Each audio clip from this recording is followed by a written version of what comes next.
Your prospect just told you that they're not interested. So why did they take your call?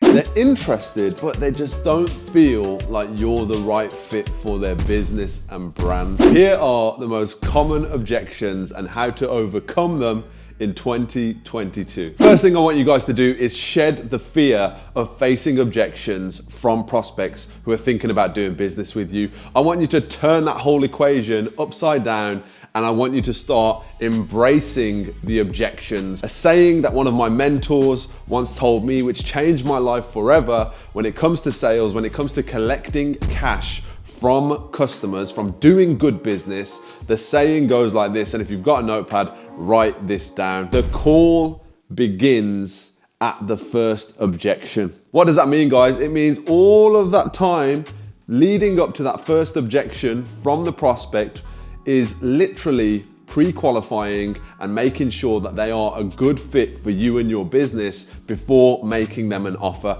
So as soon as you've made an offer, if they go forwards, great. If they don't, and they give you an objection, whatever that objection is, that is when the call begins. So tighten your shoelaces, take a deep breath, have a quick glass of water, because all that time before the offer is not what the call is about. It begins at the first objection. I want you to be really conscious throughout this video as you're learning these techniques and how to overcome these objections, the most common objections of your emotional management. Okay, emotional management in objection handling is primary. It is number one priority, because if you don't handle your emotions well, you're going to react. And whenever you're reacting, you're not being proactive. It means that you are no longer dictating the destination of that call, because you're just responding to whatever it is that your prospect says to you. So what are the top 3 reasons that a prospect will object to your service that you're proposing to them? Number 1, they don't have the money. This is the most common objection. I don't have the money in the bank account right now. I can't pay you even if I wanted to. The second objection, they may not say this exactly in these words, but you know this is what they mean by the words that they use. That is, I don't think it will work for me, right? If you've gone through a call for 30 minutes and they still don't believe it will work for them, either you haven't qualified their needs well enough, you haven't understood their challenges as a brand, or you simply have not hit the nail on the head with connecting with them and building trust in the roadmap that you've laid out and the strategy that you want to put in place for that business. And the third objection, which often comes up over and over and over again, is the hesitation objection.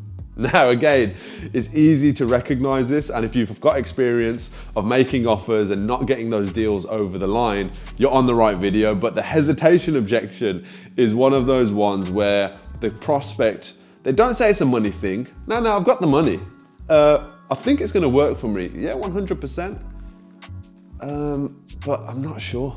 I'm not sure if I'm ready. Should I do this? And sometimes that missing ingredient is just not there to enable them to feel excited to pull the trigger and to work with you and your business on growing theirs. So how do you get around the money objection, guys? The first thing I want you to do when you face any objection is use this phrase. This phrase changed my life. When someone tells you they don't have the money, they can't afford your service, that is a very sensitive thing to be in. And you know what? If they're humble enough and they're open enough to telling you that, the first thing you want to do is diffuse that situation. The phrase that I want you to use, write this down if you've got a notepad, is, okay, that's fine. I can't afford it, Aaron.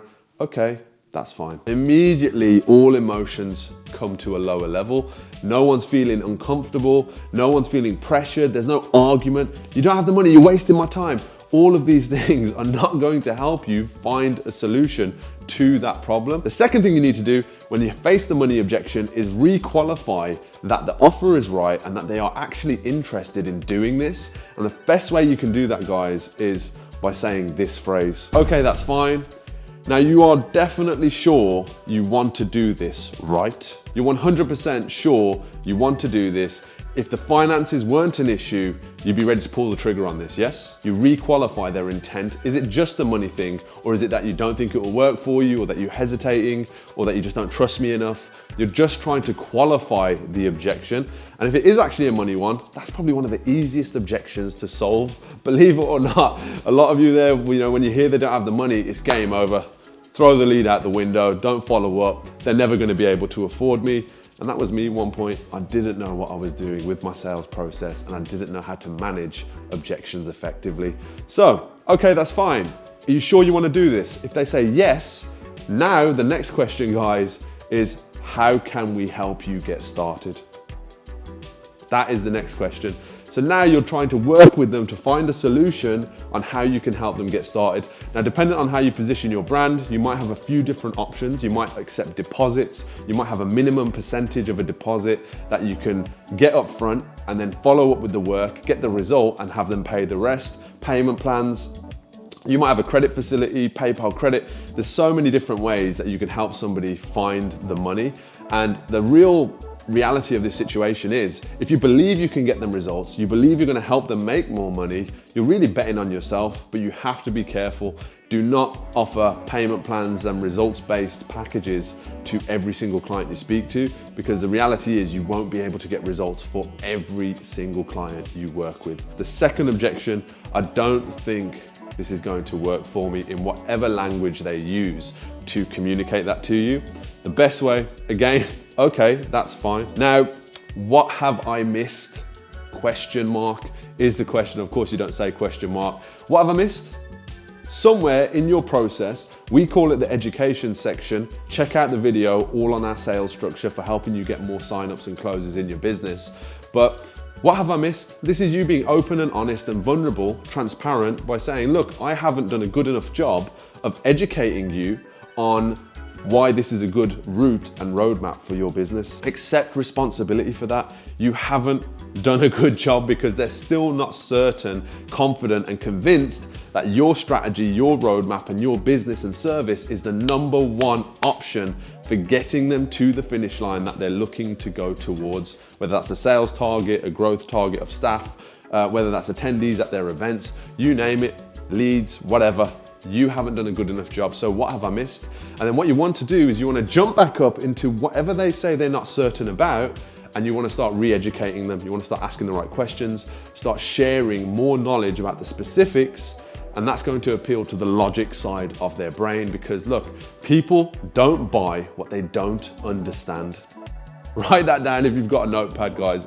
Major gem. When I learned that people don't buy what they don't understand, you literally have to spell it out one after the other, how your service works and why it would benefit them. And that brings me to objection number 3, which is of course the hesitation objection.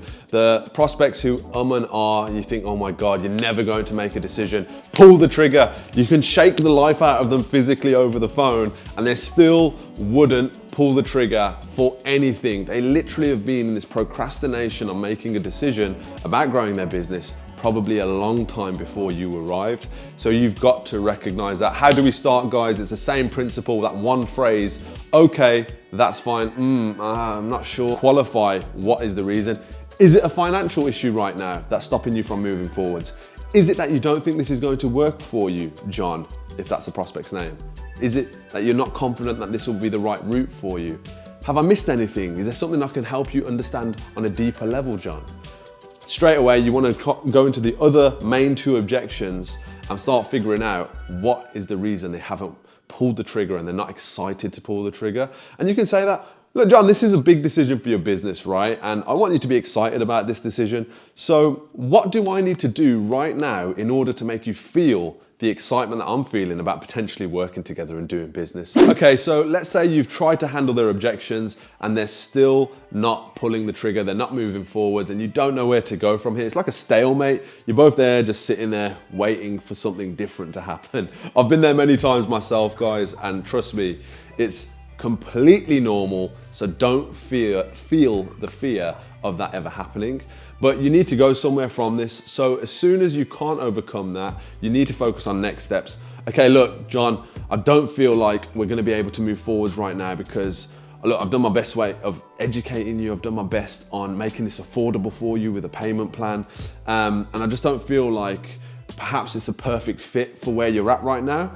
So why don't I do this? If this is the first call, by the way, why don't I send you a proposal, and it'll probably help seeing this all written out, right? In black and white. Yes, they're always gonna say yes. Okay, perfect. Let me send you a proposal. Are you free tomorrow at 12 p.m. or 1 p.m. or 3 p.m. or 5 p.m., whatever is available in your schedule the following day, and nail in another call to follow up with the proposal you're about to send straight away.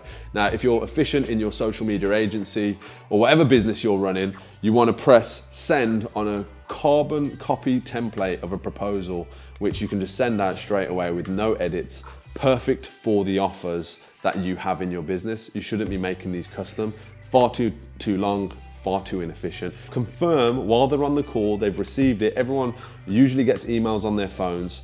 Yep, I've got the proposal. Great, have a look at that. I'll speak to you tomorrow at 2 o'clock. Do not send a proposal and end that call without having a follow-up meeting booked, guys. It's the biggest mistake you can make. The thing that Grant Cardone really nailed down, which is why I want to share it with you guys, which is so important, is this technique called the third-party close. Okay, third-party close. Write this down. If you're getting no's, if you're getting the door shut right into your face and you're not getting any yeses, immediately after that phone call has ended, have either your colleague, your partner, your husband, your wife, anybody who's willing to help you, right? If you don't have a team and staff of salespeople in your business, anybody this works with, you get them to immediately phone that person up, because right now is the most committed they are to making a decision to work with you or to not work with you. They've just made that decision. They're still thinking about it. FOMO's kicking in, fear of missing out. They're wondering, damn, did I make the right decision? Should I have pulled the trigger? Will this help me? Oh, have I made a mistake? All of these thoughts will be happening either consciously or subconsciously in their minds. And if you get someone to call them and just ask, hey, just following up, I know you had a great call with Aaron just a moment ago, and I just wanted to follow up really just to get some feedback and some customer support really. So what was it that stopped you from moving forwards? Immediately they're going to give you the most truthful objection. And look, sometimes they've got a problem with the way that pitch was delivered. They've got a problem with the person. They're not really that keen on the person. Does that person have the authority to sign me up? I want to speak to the senior staff. I want to speak to the CEO. We've heard it all, right? And these are usually red flags, by the way, if they've got an ego issue on who signs them up. However, it does exist. So you get that follow-up call and you jump straight into objection handling. And usually they're going to be a little bit more truthful with the person who they haven't had this really great relationship building calls with. There might just be something that person wouldn't be comfortable telling the existing agent about, whether that's you or someone else. And they'll go and tell the person who's doing the third party call straight away because it's fresh, clean, and they don't have any attachment to whether that person likes them or not.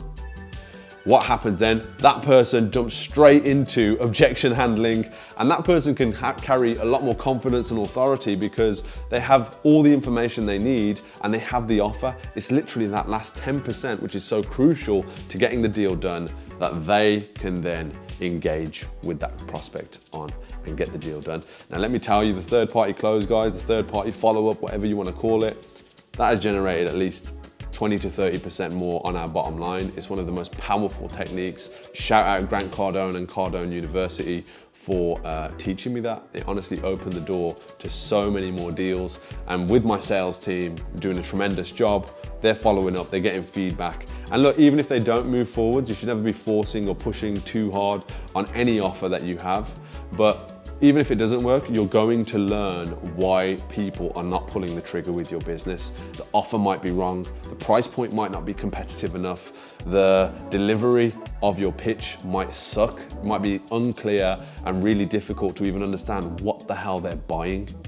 All of this is great education for you and your business to make more money, which is essentially why you're on this video and what it's all about, right? Right, so that is my objection handling in 2022 video. I hope you've taken a lot of value from this. Guys, I love engagement. I love reading your thoughts. Drop them in the comments. Sometimes people are like, I should have delivered it quicker, slower. It's all great feedback, guys. What did you enjoy about this video? What didn't you enjoy?